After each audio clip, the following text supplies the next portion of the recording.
एवं आप सभी का सिविल ज्ञान में स्वागत है। दोस्तों, आज हमारी चौथी क्लास है जिसमें हम लोग स्टोन बिल्डिंग मटेरियल का स्टोन टॉपिक उठाए हुए हैं और उसके इंपॉर्टेंट जो क्वेश्चन है और हम लोग एक रिवीजन के तौर पर क्वेश्चन की प्रैक्टिस यहाँ पे कर रहे हैं।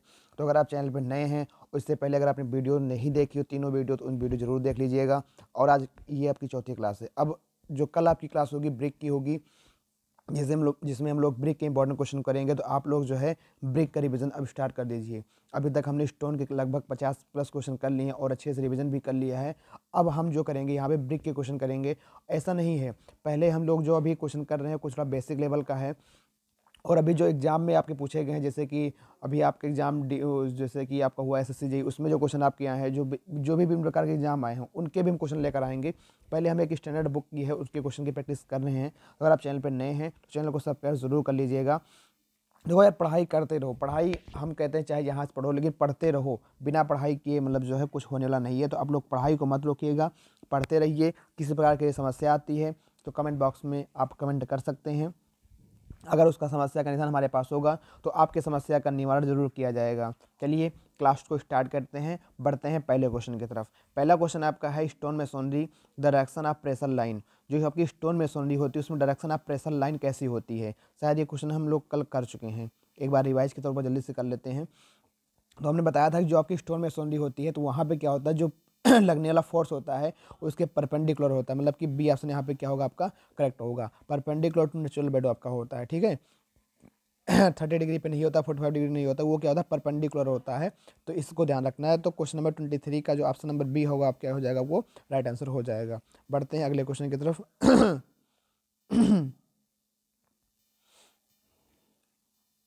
अगला क्वेश्चन है कि एन इग्नियस जो इग्नियस बेसिक जो रॉक होती हैं वो किस तरीके से होती हैं। Option number 1 granite, option number 2 basalt, option number C आपका गिनीज और आप दी अबब। तो आपकी जो इग्नियस बेसिक रॉक होती है आपकी ग्रेनाइट तो आपकी होती ही होती है, मतलब बेसाल्ट भी आपकी इग्नियस में ही आती है। और इग्नियस का ही जब मेटामॉर्फिक एक्शन इसके ऊपर होता है तब जा करके आपका क्या बन जाता है, वो गिनीज बन जाता है। तो यहाँ पे आपका जो नीज है वो भी करेक्ट हो जाएगा। तो इस क्वेश्चन का जो करेक्ट आंसर होगा होगा ऑल ऑफ द अबव, क्योंकि यहाँ पे चारों के तीनों ऑप्शन क्या है आपके बिल्कुल सही यहाँ पे हैं। क्योंकि जो इग्नियस बेसिक रॉक आपकी होती है, ग्रेनाइट भी आपकी होती है, बेसाल्ट भी होती है, ग्नीज भी होती है। आपको मैंने बताया था कल की क्लास में कि आपकी जो इग्नियस का निर्माण होता है, जैसे कि मतलब ये आपकी जो है जब लावा वोल्केनिक रिएक्शन होती है, यहाँ पे जब लावा निकलता है तो लावा जब है कुछ धरातल पर जम जाता है तो यहाँ पे जो रॉक का निर्माण होता है आपकी वो होती है प्लूटोनिक होती है। और यहाँ पे जो रॉक का निर्माण होता है आपकी होती है हाइपा बेसल। फिर जो धरातल के बाहर निकल करके यहाँ पर जो निर्माण होती है उसको हम लोग कहते हैं वोल्केनिक रॉक कहते हैं।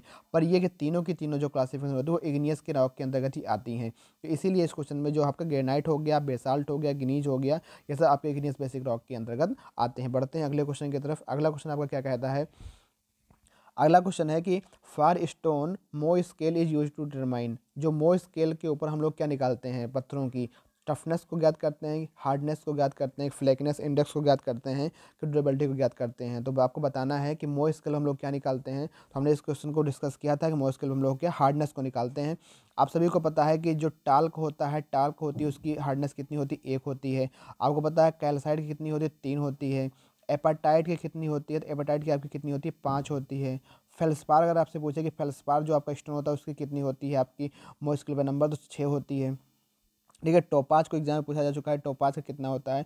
टोपाज का कितना होता है भाई, 8 होता है। कोरंडम का आपका 9 होता है और डायमंड का आपका कितना होता है, 10 होता है। तो इस सब को आपको ध्यान रखना है क्योंकि ये सब आपके कभी कभी एग्जाम में पूछे जाते हैं।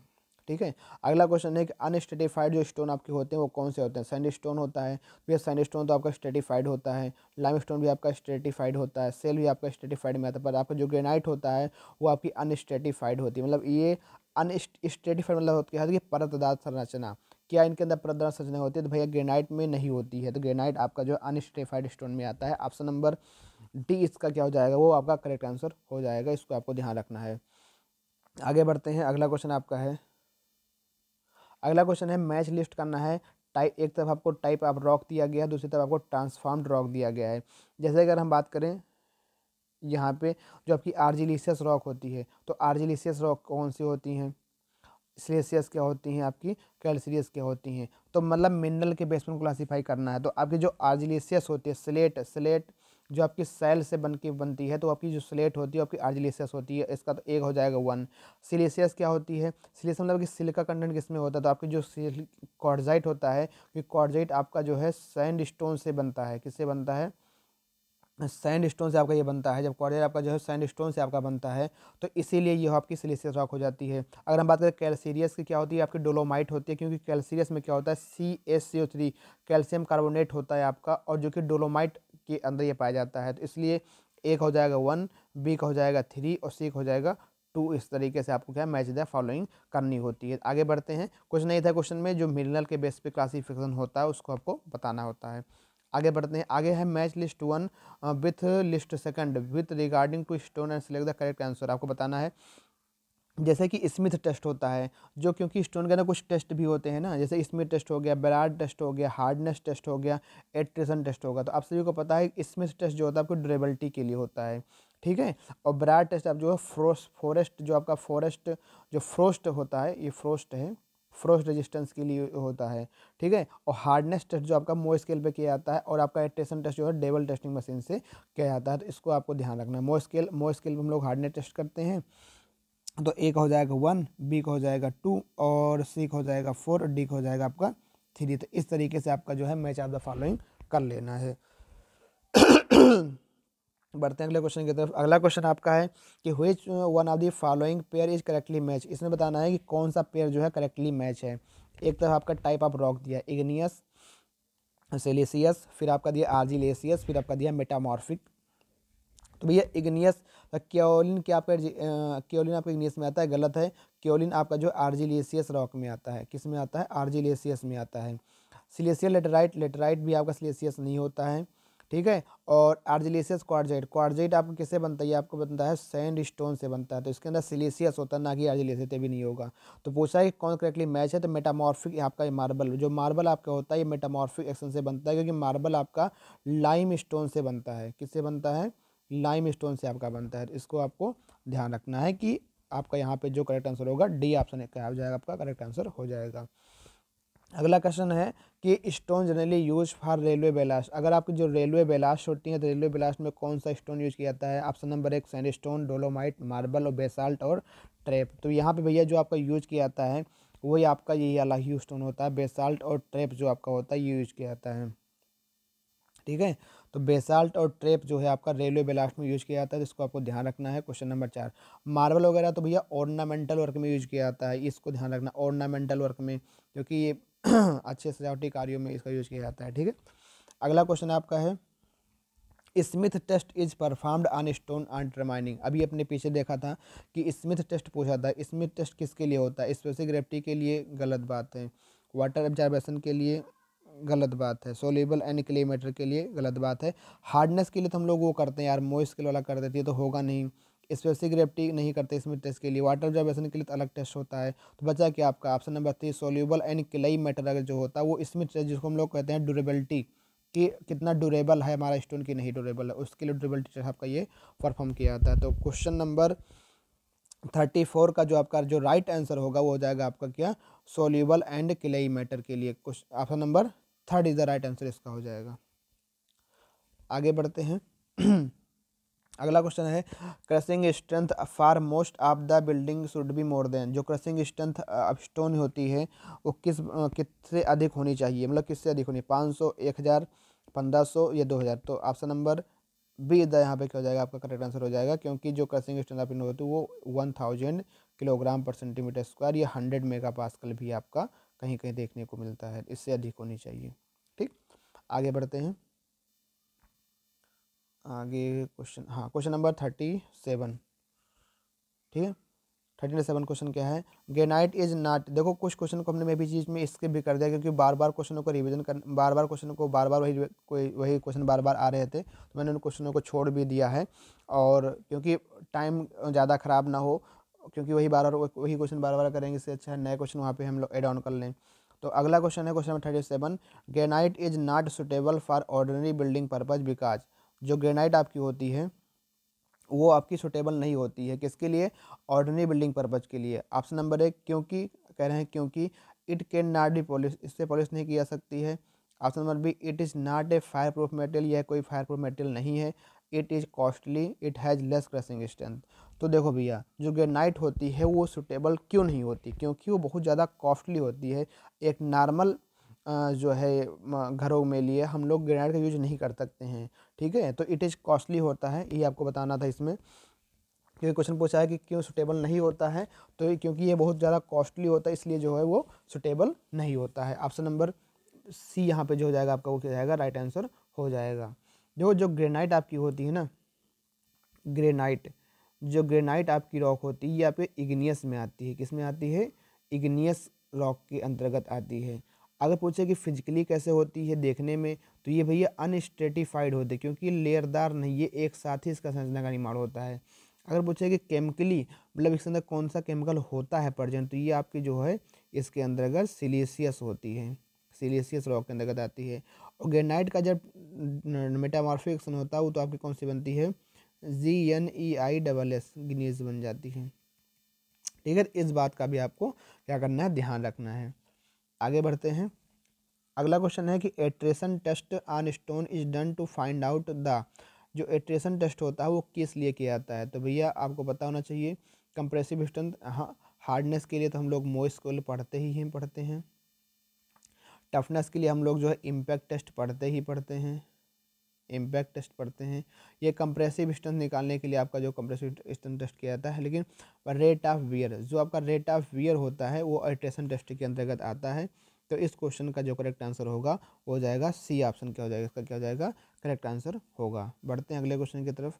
अगला क्वेश्चन है कि एक good building stone should have, एक जो गुड बिल्डिंग स्टोन होता है वो क्या होना चाहिए? तो उसकी स्ट्रेंथ अच्छी होनी चाहिए, गुड अपीयरेंस एंड कलर होना चाहिए, रेजिस्टेंस टू फायर होना चाहिए। तो ऑप्शन नंबर डी क्या हो जाएगा, ये हो जाएगा आपका all of the correct answer हो जाएगा। तो स्टोन की जो प्रॉपर्टीज होती हैं उन प्रॉपर्टीज से भी आपका क्वेश्चन बनता है। तो लगभग हमने जितने भी आपके स्टोन होते हैं, हमने सारे स्टोन को यहाँ पे कवर, मतलब स्टोन से जो क्वेश्चन आपके बन सकते हैं उन सारे क्वेश्चन को हमने 50 से 60 के अंदर हमने जो है कवर कर लिया है। ठीक है, तो ये सारी चीज़ें होती हैं स्टोन के बारे में।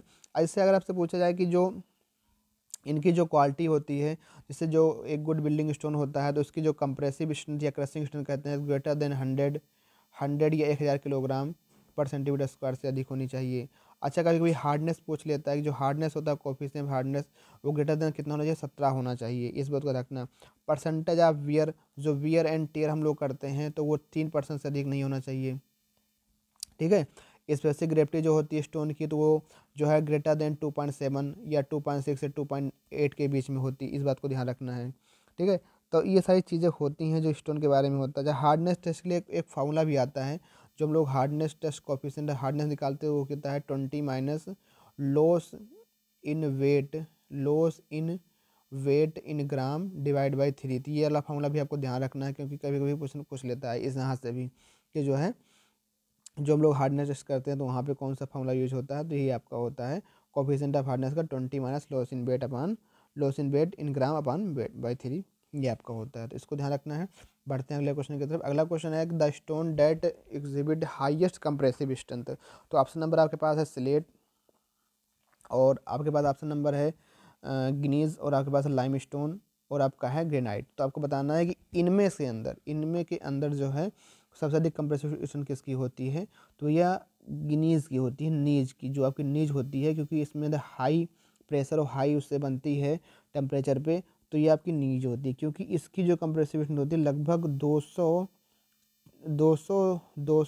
की अधिक होती है, 200 अधिक, मतलब 200 से लेकर के 220 न्यूटन पर स्क्वायर के आसपास होती है।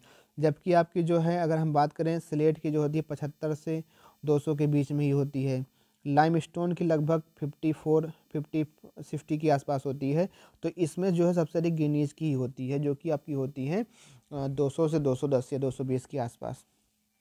अगला क्वेश्चन आपका है the stone that exhibit highest compression, तो ये तो वही आ गया क्वेश्चन गिनीज वाला। आगे बढ़ते हैं। The stone that exhibit least compressive strength. अब बताना इसमें लीस्ट कंप्रेसिव स्ट्रेंथ किसकी होती है?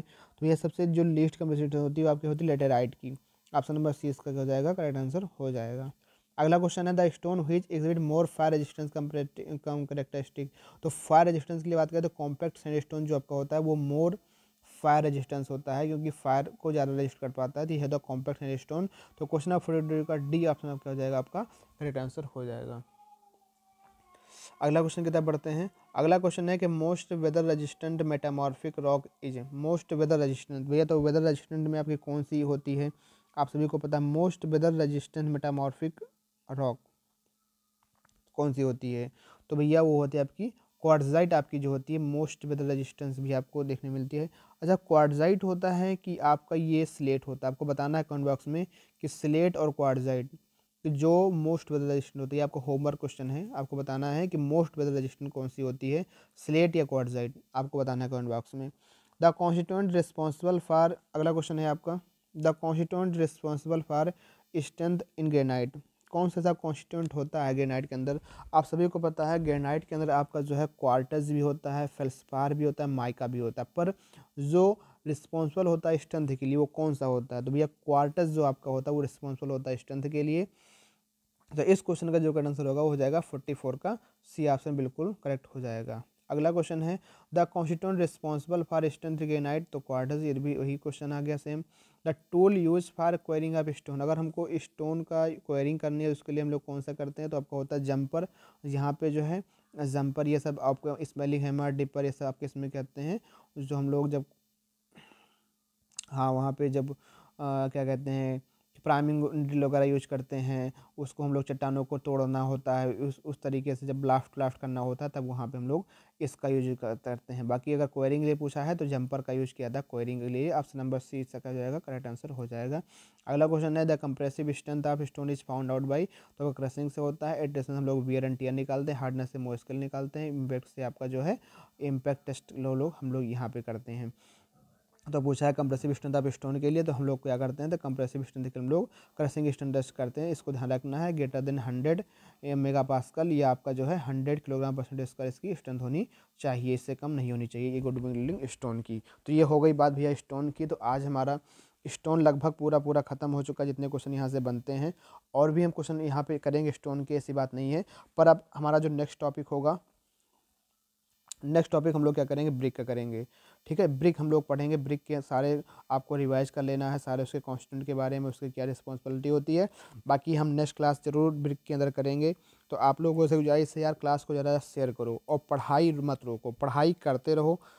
पढ़ाई करोगे ना तो बहुत फ़ायदा होने वाला है आपका। बिना मेहनत के यूँ हासिल तक तो ताज नहीं होते, वो कहते हैं ना। तो वैसे ही बिना पढ़ाई कुछ भी तुमको हासिल नहीं होने वाला है। पढ़ते रहो, और किसी प्रकार की समस्या आती है, देखो पेपर कैसा भी गया, प्री का, एसएससी का, कोई उसको मत लेके बैठे रहो यार क्या ही हो गया मेरे साथ।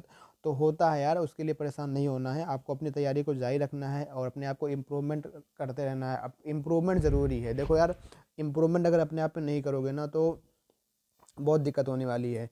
इम्प्रूवमेंट बहुत ही ज़रूरी है।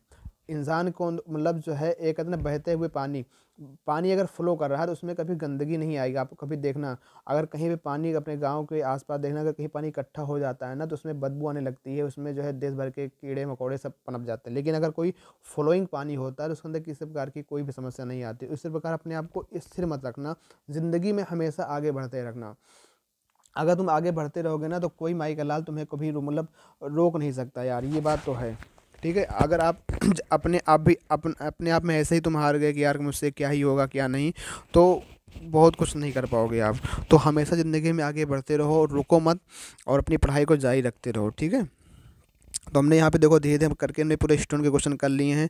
तो यार आप लोग को ज़्यादा से देखो शेयर करिए, मतलब जो है लोगों के पास शेयर करिए, ताकि हमारा मनोबल और बढ़े और अच्छे से क्वेश्चन हम लोग पढ़ते। देखो हमको करना क्या, देखो यार हम आप यहाँ पे एक टीचर नहीं है ना, हम लोग मिलजुल के पढ़ना चाहते हैं कि यार बिल्कुल पढ़ते रहें। क्योंकि मैं देख रहा हूँ कि आजकल जो भी हैं चीज़ें, यूट्यूब पे आप लोग आते हैं और देखते हैं यार कोई बिना सिर पैर के पढ़ा रहा है, कोई मतलब ही नहीं है क्या हो रहा है क्या नहीं। उससे क्या मतलब है, तुम 1 साल से तैयारी कर रहे हो, 2 साल से तैयारी कर रहे हो, तुम्हारा मतलब कुछ नहीं। वो आया अपना क्वेश्चन कराया चला गया। तो हम सोच रहे हैं यार कि एक अच्छे तरीके से क्या करें कि हम लोग क्या करें कि जैसे कि एक टॉपिक उठाएं, जैसे अब बीएमसी है, हमने बीएमसी के स्टोन के लगभग, अगर आपने देखी होगी 2-3 क्लास, तो बीएमसी हमने स्टोन के लगभग जितने क्वेश्चन बनते हैं हमने सारे कर लिए हैं। अब हम ब्रिक उठाएंगे, तो ऐसे ऐसे देखो पढ़ाई करो साथ में मिल करके हमारे। तो आप क्या करोगे, अब ब्रिक रिवाइज कर लो। अब ब्रिक रिविजन आप कर लोगे तो आप देखो कम्युनिटी, आप हमारे कम्युनिटी टैब पे भी देखा करो, वहाँ पे हम क्वेश्चन डालते हैं, तो वही डाल रहे हैं जो हम लोग डेली पढ़ रहे हैं बिल्डिंग में। ऐसा नहीं कि हाँ बिना सिर पैर कुछ भी डाल दिया। अब क्या करेंगे हम लोग, ब्रिक उठा, अब जैसे ब्रिक का टैब स्टार्ट करेंगे तो ब्रिक हम लोग पढ़ लिया करेंगे। तो ठीक ऐसे ही करेंगे डेली डेली। हम लोग एक टॉपिक को पढ़ेंगे। देखो कुछ ना हमने जो है कहा था ना कि कुछ ना करने से बेहतर है कुछ करते रहना। तो आपको यार हिम्मत नहीं हारना है और पढ़ाई करते रहना है। एक क्वेश्चन सर बच गया था। हाँ, ये क्वेश्चन बच गया था आपका, है कि specific gravity for the most of the building stone कितनी होती है? 2.5 से 3.0 के बीच में होती है। सी इसका क्या हो जाएगा? करेक्ट आंसर हो जाएगा। बाकी जितने भी एग्जाम आपके हो रहे हैं ना, हम लोग एग्जाम के भी टारगेट करेंगे, उन एग्जाम के भी क्वेश्चन लेकर आएंगे। ठीक है, कोई दिक्कत नहीं रहने वाली है। आप लोग बस साथ बनाए रखिए और पढ़ते रहिए। मिलते हैं फिर किसी नेक्स्ट वीडियो में, तब तक के लिए थैंक यू। जय हिंद, जय Bharat, take care, bye bye, love you.